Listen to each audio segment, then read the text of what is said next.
Bonjour et bienvenue. Aujourd'hui, on va décortiquer les règles qui régissent le monde des affaires en France. C'est un univers juridique un peu à part, vous allez voir. Un monde qui a été pensé pour aller vite, pour être efficace. Allez, découvrons ensemble ce qui le rend si particulier.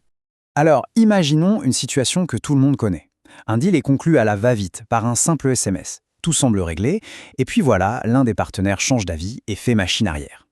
La question qui se pose, c'est est-ce que ce SMS n'est qu'une simple conversation sans valeur, ou est-ce que ça peut devenir une vraie preuve devant un tribunal? Eh bien, la réponse se cache justement au cœur du droit commercial. Pour bien comprendre ces règles, il faut d'abord savoir où elles s'appliquent. Parce que, attention, on n'est pas dans un tribunal comme les autres.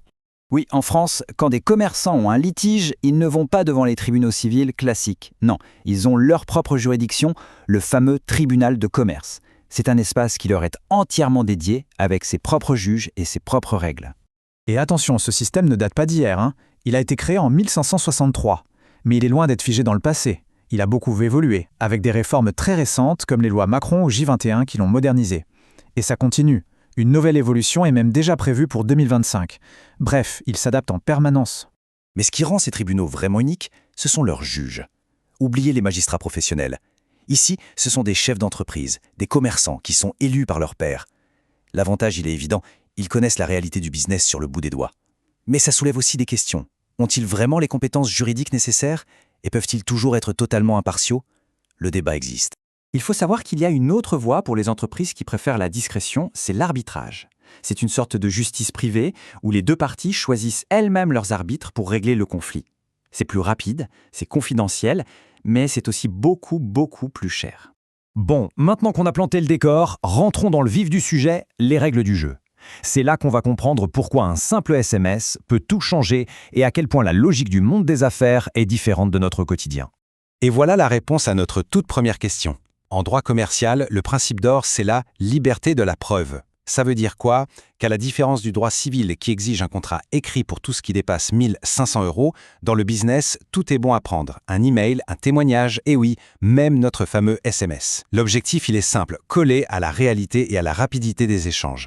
Alors là, c'est une autre différence fondamentale, la solidarité pour les dettes. En droit civil, si plusieurs personnes doivent de l'argent, le créancier doit réclamer sa part à chacune. C'est compliqué. En droit commercial, c'est l'inverse. La solidarité est la règle. Ça veut dire que le créancier peut exiger 100% de la dette à un seul des associés. Charge à lui ensuite de se retourner contre ses partenaires. C'est une sécurité énorme pour celui à qui on doit de l'argent. Ce tableau résume très bien tout ça, que ce soit pour la preuve, la solidarité ou même la mise en demeure, qui est bien moins formelle, on voit un fil rouge se dessiner. Tout est fait pour que les choses aillent vite et pour que les affaires continuent de tourner.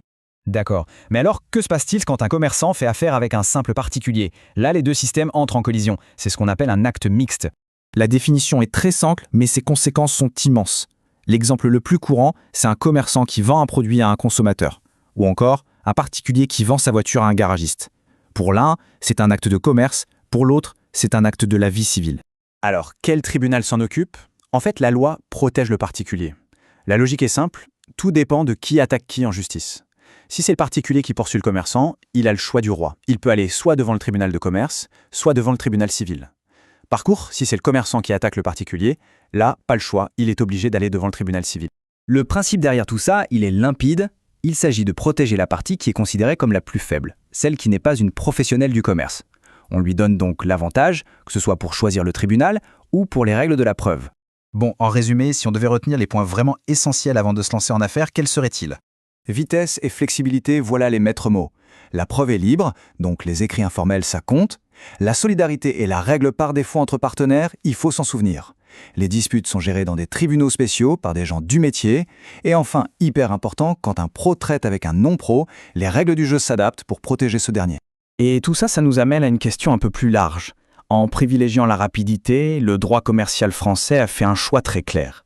Mais à l'heure du tout numérique, de l'instantanéité, est-ce que cet équilibre entre la vitesse et la sécurité est toujours le bon?